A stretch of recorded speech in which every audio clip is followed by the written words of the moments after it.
بہت کر دیا۔ کچھ دن بعد بادشاہ نے اس موصول سے اپنی بیوی ملکہ کے بارے میں رائے مانگی، تو اس نے کہا طور اتوار تو ملکہ جیسے ہیں لیکن شہزادی نہیں ہیں۔ بادشاہ کے پیروں تلے زمین نکل گئی، تو حواس بحال کیے اور اپنی ساس کو بلایا، پوچھا، ساس آئی تو یہ مسئلہ سامنے رکھا۔ ساس نے کہا آپ کے والد نے ہماری بیٹی کی پیدائش پر ہی ہم سے رشتہ مانگ لیا تھا، لیکن ہماری بیٹی پیدائش کے 6 ماہ بعد ہی فوت ہو گئی تھی، تو ہم نے آپ کی بادشاہت کے ساتھ جو قریبی رشتہ داری تھی اس کو بنائے رکھنے کے لیے کسی کی بیٹی کو لے کر پال پوسا اور بعد میں پھر اس کی آپ سے شادی کروا دی۔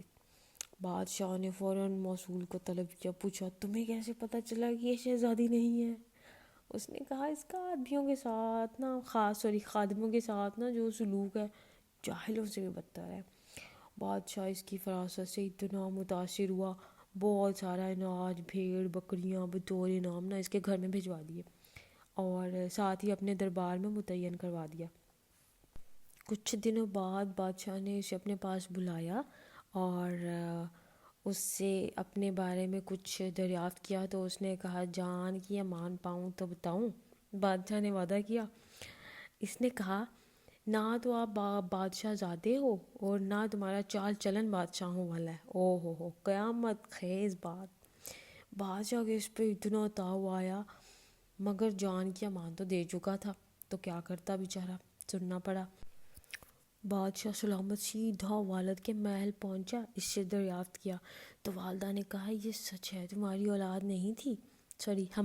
نہیں تھی، تو ہم نے تمہیں ایک چرواہے سے لے کر پالا تھا۔ تو بادشاہ نے موصول کو بلایا اور پوچھا کہ تمہیں کیسے پتہ چلا؟ اس نے کہا بادشاہ جب کسی کو انعام و اکرام دیا کرتے ہیں تو وہ ہیرے جواہرات اور موتیوں کی شکل میں دیا کرتے ہیں، لیکن آپ نے بھیڑ بکریاں اور کھانے کی چیزیں عنایت فرمائیں۔